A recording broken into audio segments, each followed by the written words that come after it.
प्रिय छात्रों, आज मैं आपके सामने मंदाक्रांता छंद, जो बहुत ही प्रिय छंद है, इस पर मैं प्रकाश डालने जा रहा हूँ। मंदाक्रांता छंद, जैसा कि नाम से यह स्पष्ट है, मंद आक्रांता, यानी शुरू में मंद रहेगा इसका स्वर और बाद में धीरे धीरे आक्रांत होता है। यह विरह वर्णन के लिए श्रेष्ठ छंद माना गया है मंदाक्रांता। इसमें चौथे, छठे और सातवें अक्षर पर यति होती है। यति माने जिह्वा जहां विराम करती है, विराम इतना ही हो कि यति दोष न हो, इसीलिए इसका भी ध्यान यति में रखा जाता है। अब मंदाक्रांता आप देखेंगे, इसका मैं लक्षण कर दूं। इसका मंदाक्रांता का लक्षण है, मंदाक्रांता अंबुधि रसन गैरमो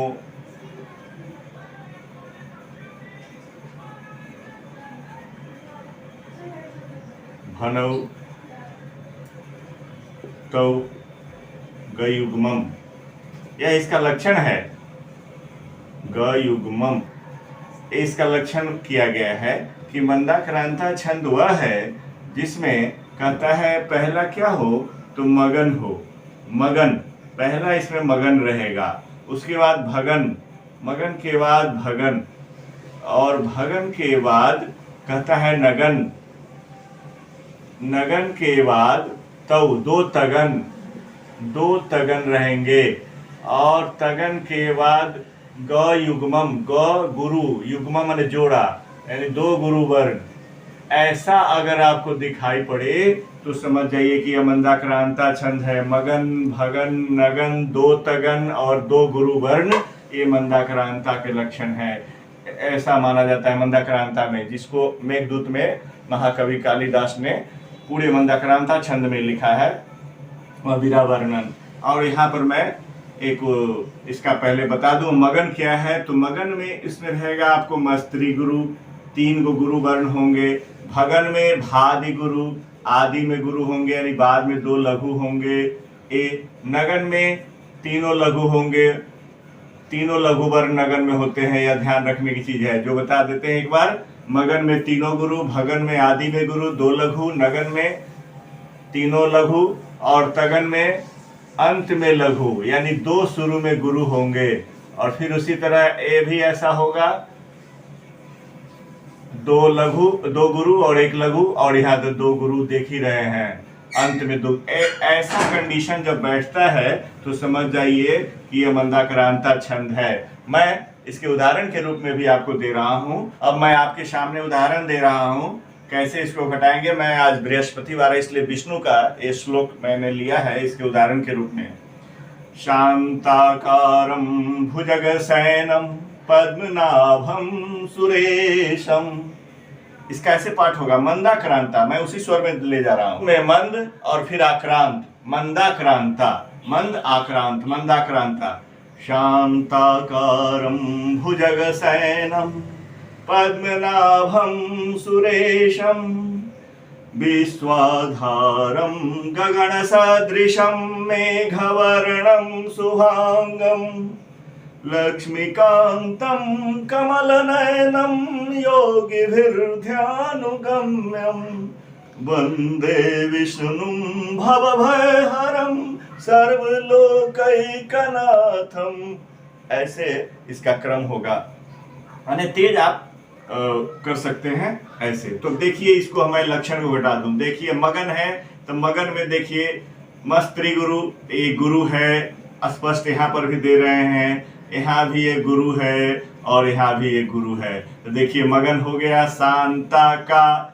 अब रम है, यह भी है, अनुस्वार युक्त वर्ण है, गुरु है, आप देख रहे हैं गुरु है। और ये लघु है, इसको हम यहाँ पर ले आते हैं आपके सामने, आपको सुविधा होगी।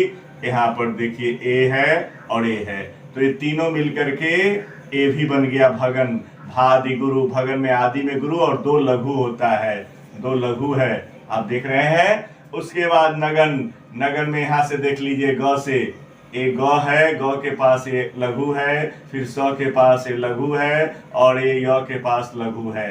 तो लघु शयन नगन हो गया ही यहाँ तक। फिर नगन अनुस्वार युक्त वर्ण है, अनुस्वार युक्त वर्ण गुरु होता है, ये यहाँ आ गया, ये गुरु है प, फिर ये गुरु हो गया चूंकि संयुक्ताक्षर से पूर्व का वर्ण गुरु होता है इसीलिए गुरु हो गया, और ये पद्म लघु हो गया, तो ये तगन हो गया। फिर यही स्थिति यहाँ देखिए, ना है गुरु है, ये भी गुरु है, और ये हरस लघु है, और देख रहे हैं यहाँ दो गुरु वर्ण है, रे और संग, ये दो गुरु वर्ण है, ये और ये दो गुरु वर्ण है। तो इस तरह से हमने देखा कि इसमें प्रत्येक पद में शांता, अब दूसरा पद में भी आप बैठा सकते हैं, शांताकारम भुजग शयनम पद्मनाभम सुरेशम। अब इसी तरह से आपको मैं विश्वाधारम गगन सदृशम, विश्वाधारम गगन सदृशम मेघवर्णम शुभांगम, मेघवर्णम शुभांगम, ऐसे आप पंक्ति कर सकते हैं। ऐसा देख रहे हैं, तो इस तरह से इसके चारों पद में मंदाक्रांता छंद है। विश्वाधार मेघवर्णम शुभांगम, लक्ष्मीकांतम कमल नयनम, लक्ष्मीकांतम कमल नयनम योगिभिर्ध्यान गम्यम, योगिभिर्ध्यान गम्यम, योगिभिर्ध्यान गम्यम वंदे विष्णुं भवभयहरं, वंदे विष्णुं भवभयहरं, वंदे विष्णुं भवभयहरं सर्वलोकैकनाथं, वंदे विष्णुं भवभयहरं सर्वलोकैकनाथं। इस तरह से आप ये मंदाक्रांता छंद का पाठ हो सकता है। और मंदाक्रांता छंद पुनः छात्रों के लिए भी, आध्यात्मिक रूप से जो है उनके लिए भी, और जो भी इसको अच्छा रोचक जिनके लिए हो सकता है उस सब के लिए ग्राह्य मैंने बनाया है। मैं मंदाक्रांता फिर अगले छंद के रूप में फिर दूसरे छंद की बात करूंगा। अभी मैं मंदाक्रांता छंद फिर भुजंग प्रयात इसके बाद में रखूंगा, ठीक है। तो ये मेरा दूसरा छंद है। पहला वंशस्थ मैंने बनाया था, दूसरा मंदाक्रांता छंद बनाया हूँ, तीसरा मैं भुजंग प्रयात पर अगला वीडियो दूंगा। तो आपने देखा, आप इससे लाभान्वित होंगे। यहीं पर मैं अपनी वाणी को विराम देता हूँ। धन्यवाद।